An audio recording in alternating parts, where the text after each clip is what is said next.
Jose Escamilla used to be like a lot of other amateur sky watchers. He'd take his video camera outside and hope for the best. But in March of this year, Jose got something, a UFO streaking across the sky. And since then, he has shot more than 500 hours of what he believes is UFO footage. Where does Jose Escamilla live? 12 miles outside of Roswell, New Mexico.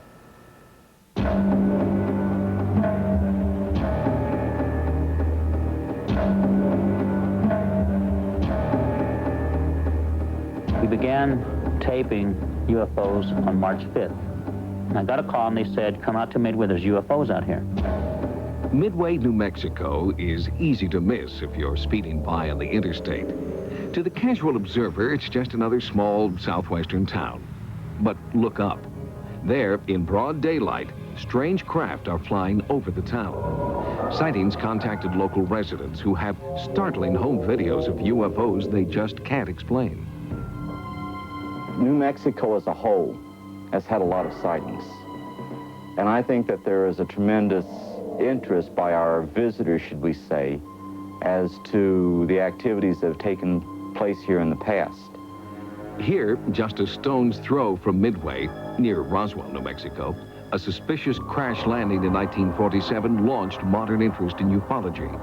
The Air Force insisted it was a downed weather balloon, and despite persistent rumors, continued to deny any knowledge of alien craft or life forms. But many people who live and work here believe otherwise, that this new flap of UFOs is connected to the original Roswell incident. Jose Escamilla owns a videotape facility in New Mexico and has shot hundreds of hours of beautiful southwestern scenery. But on March 5th, 1994, Escamilla saw his first UFOs. He immediately began videotaping.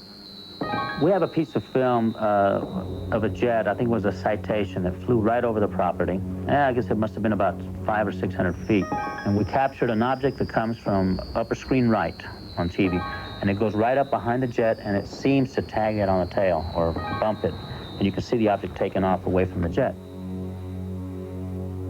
Because of his video background, some people were suspicious of Escamilla's footage.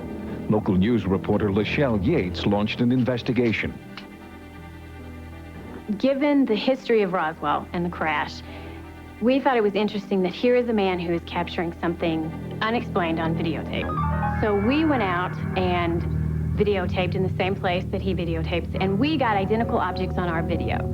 So we feel that he's not tricking us with, any video scam or anything. What he has captured on tape, we feel is authentic.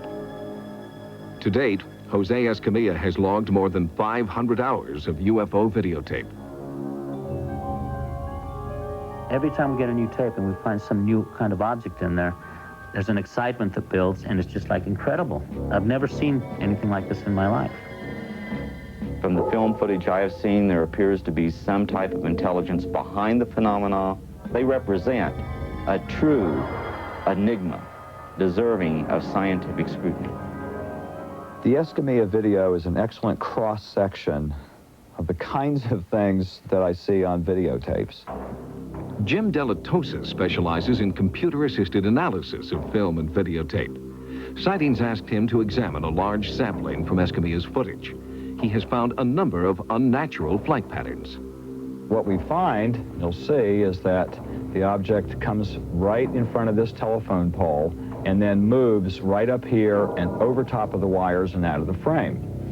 Now, in calculating this distance from where it comes in over the trees and by analyzing the edges and going up over the poles, it's about 900 yards.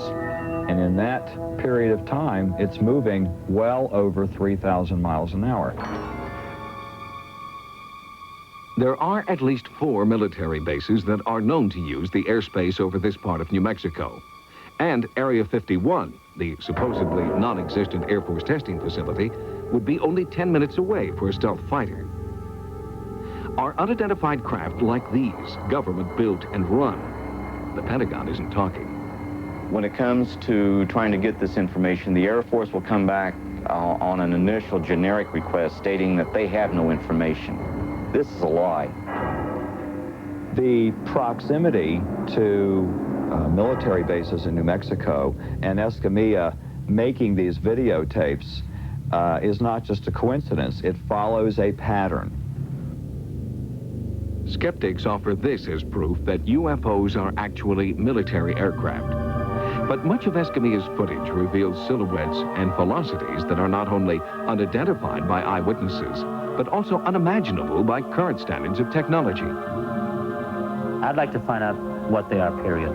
If they're top secret military aircraft that the military's testing, I want an answer why they're doing such dangerous things out there, like bumping their own jets. That's number one. But if they are not, okay, I'd like to know what they may be.